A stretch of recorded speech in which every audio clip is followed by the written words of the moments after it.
everyone, Zero in the house, and today we're back with another episode of WOTV Final Fantasy Brave Exvius.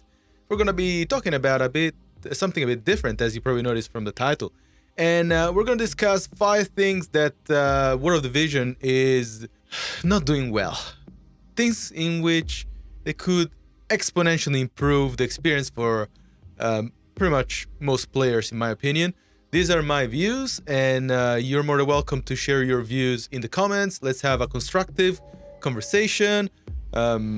My format here is going to be, I'm going to point out what I find needs improvement and suggest my version of how they could improve that aspect. And I would suggest you guys to do the same in the comment section.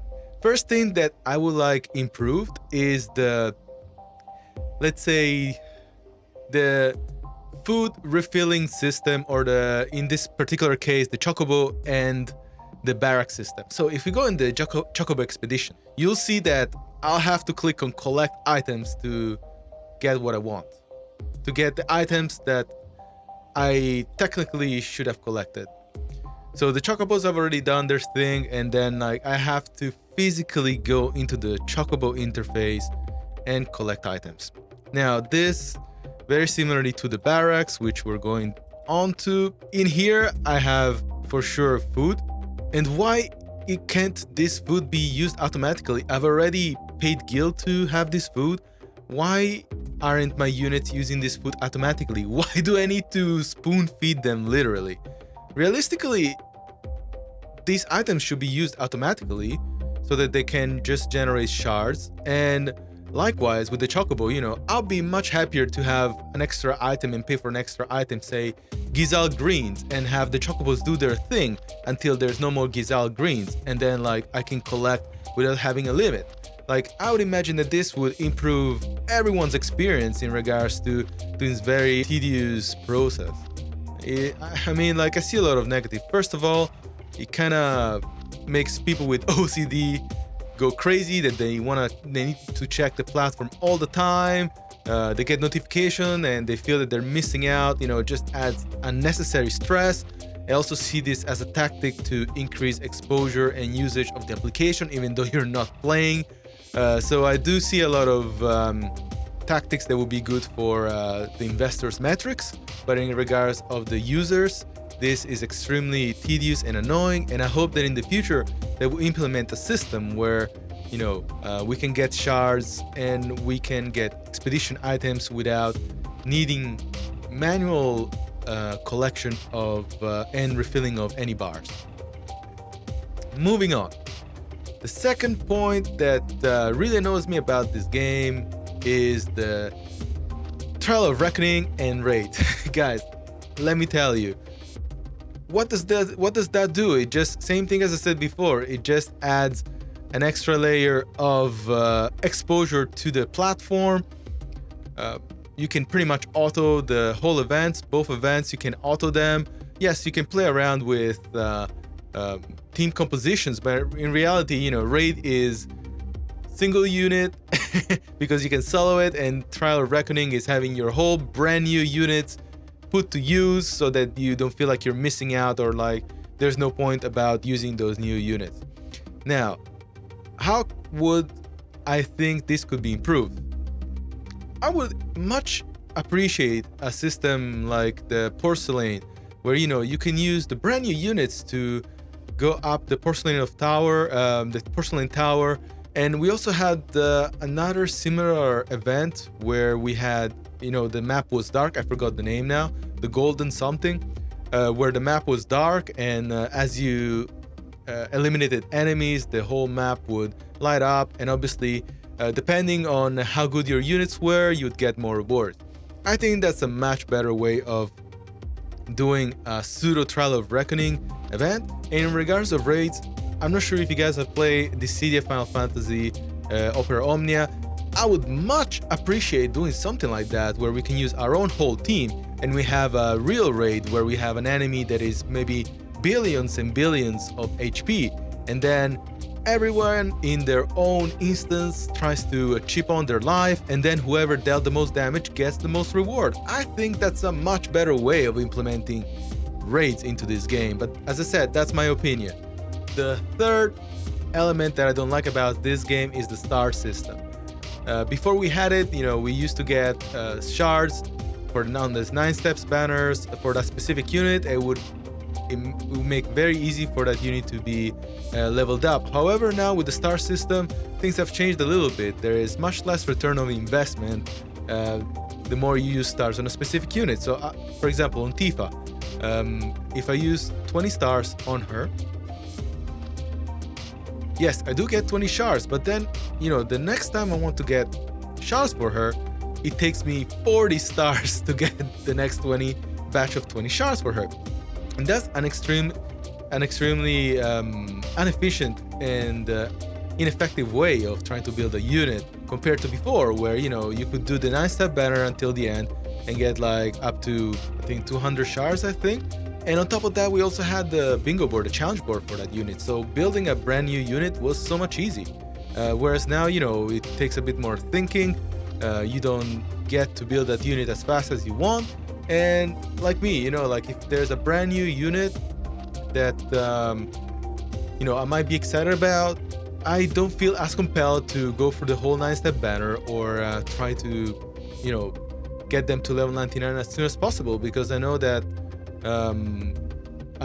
it's gonna be much more expensive for me to get the unit to level 99. So if they really wanted to implement the star system, I think that all banners should have the ability to drop stars, not just some. This one does have star included, but if I do the normal banner, yes, it drops some medals. Where is it? I'm sure that there are some banners that don't drop stars. Like, I think this one doesn't drop stars. Yeah, so this one, for example, only includes unit stars, whereas this one includes both stars. So, it's very selective, and I really dislike that. I do think that the star system is quite annoying. I just don't like it. I would much prefer just having the shards back for a specific unit, or even for the 5-step 10-pool guaranteed banner for VCs. It would just be easier if we had shards to expedite the development of vision cards and units. The fourth thing I really, really, really dislike about this game is the trap shop banners. Really. It's one thing that irks me to the bone. So let's have an example here on the 1.5 anniversary. For 3,000 paid Visor, we get 10 summon tickets where there's not even any UR guaranteed. So that's the first thing that really annoys me. And then this is for Last Wall. Why can't this be maybe, I don't know, 4,000 free Visor? Why does it need to be 3,000 paid Visor? Then even going down here, 2,000 paid Visor for something that can be acquired for rainbow mock coins, And even these items, they're expecting someone to pay using paid Visor for something that you can, farm really easily. These sometimes are 2,000 free Visor. And, it's really easy for someone that has paid Visor to just click on it and then buy. It has happened in the past, and there's so many complaints on Reddit about people misclicking and getting the wrong thing for, more Visor than they expected as well. It's really easy. There's so many things that look the same. They all have the same icon. It really kind of makes you want to put your lawyer hat and actually examine every little detail and then make an extremely informed decision. You stress out for something that should be enjoyable.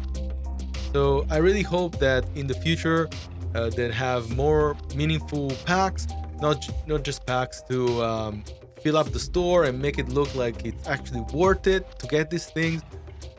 You are Awakening pack, seriously guys. I mean, you can get this for free by doing the 9 steps. It's just it gives me a headache just thinking about it.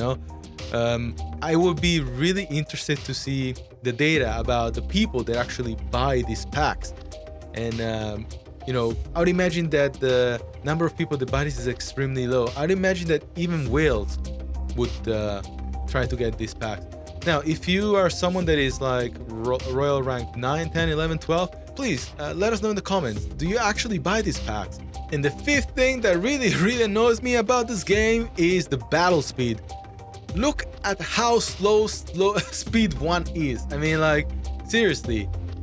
Do you know anyone in battle that will move that slow? Even the guys dying are like, you know, slow-mo dying. Like, it's just ludicrous, you know?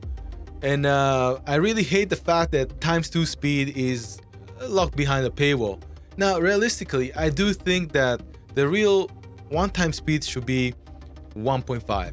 All right, let's change the speed to 1.5. And look, this is the normal speed at which humans and living things really move at, like, realistically. It's I just think it's extremely annoying that, you know, you have to start at a speed that is nonsensible. The real speed 1 is 1.5, so I hope that in the future, you know, they could actually allow at least ×2 speed to be unlocked, maybe by going through story mode, or you know, make the speed ×1 be faster, so that when you actually get Royal rank 8 and unlock speed 2, you actually have, you know, the game is actually properly sped up to ×2. So yeah, I'm not sure. I hope you guys understand where I'm coming from. I just hate that, you know, quality of life like these are blocked behind a paywall. Why would that be the case? And the fact also that ×1 speed is so slow. ×1 speed should be actually the equivalent of what we have at 1.5 now. So yeah, those are my 5 elements of this game that really annoy me, and I hope will be improved or at least looked at in the future. Next week I'll do a video where I think this game does things well. At least 5 things that this game does well. Alright guys, let's have a constructive conversation in the comments. Let me know what you think about this. Is there anything else that really annoys you about the game? Is there anything else that you know, you would like to see improve? Is what I said unreasonable? Let me know. Let's have a constructive conversation, and we'll see you at the next video. You guys take care and have a good one. Bye for now.